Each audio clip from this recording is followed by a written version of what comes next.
মাঝে মধ্যে যাই স্যার। আচ্ছা, হোম ভিজিট করে মূলত কি কাজগুলো করেন? আমি একটু কেউ একজন বলবেন কি?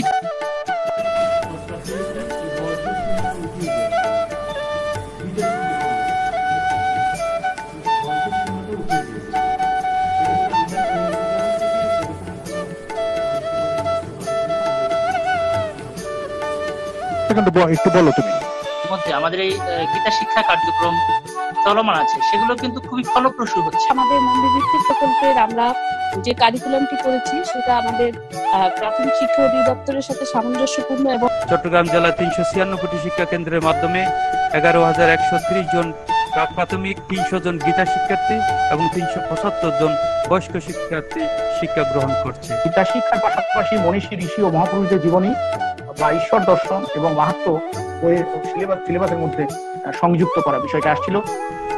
আমরা ২.৫ ঘন্টা নির্ধারণ করছি, ২.৫ ঘন্টায় পড়াতে হবে। ট্রাস্টি হিসাবে আমি সশরীরে গিয়ে আমি আমাদের স্কুলগুলা প্রদর্শন করব।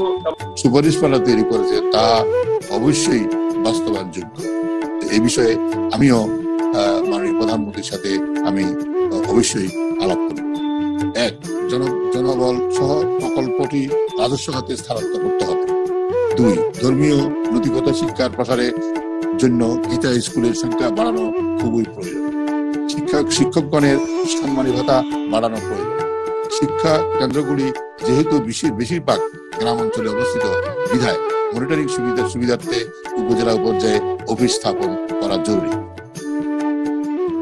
আমার এই বক্তব্য এবং আমি যেগুলি সুপারিশমালা আছে আমি মাননীয় প্রধানমন্ত্রীর সাথে যখন এই করোনা আত্মঘাতীকরণে করোনা ভাইরাসের আমরা অতিক্রম করার পরে আমি আলাপ করবো ওনার সাথে। পরিশেষে জাতির পিতা বঙ্গবন্ধু শেখ মুজিবুর রহমানের ৪৫তম শাহাদাত বার্ষিকী ও জাতীয় শোক দিবস উপলক্ষে আলোচনা সভা বিশেষ প্রার্থনা আজ বিকেলে চট্টগ্রাম নগরীর মোটন সৈকতের ব্যাংকুয়েট হলে অনুষ্ঠিত হয়। হিন্দু ধর্মীয় কল্যাণ ট্রাস্টের এই অনুষ্ঠানে প্রধান অতিথি ছিলেন আওয়ামী লীগের সভাপতি মণ্ডলীর সদস্য ও সাবেক মন্ত্রী ইঞ্জিনিয়ার মোশাররফ হোসেন এমপি।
মানে ৪৫তম শাহাদাত বার্ষিকী ও জাতীয় শোক দিবস উপলক্ষে চট্টগ্রামে পৃথক আলোচনা সভা ও বিশেষ প্রার্থনা হয়েছে।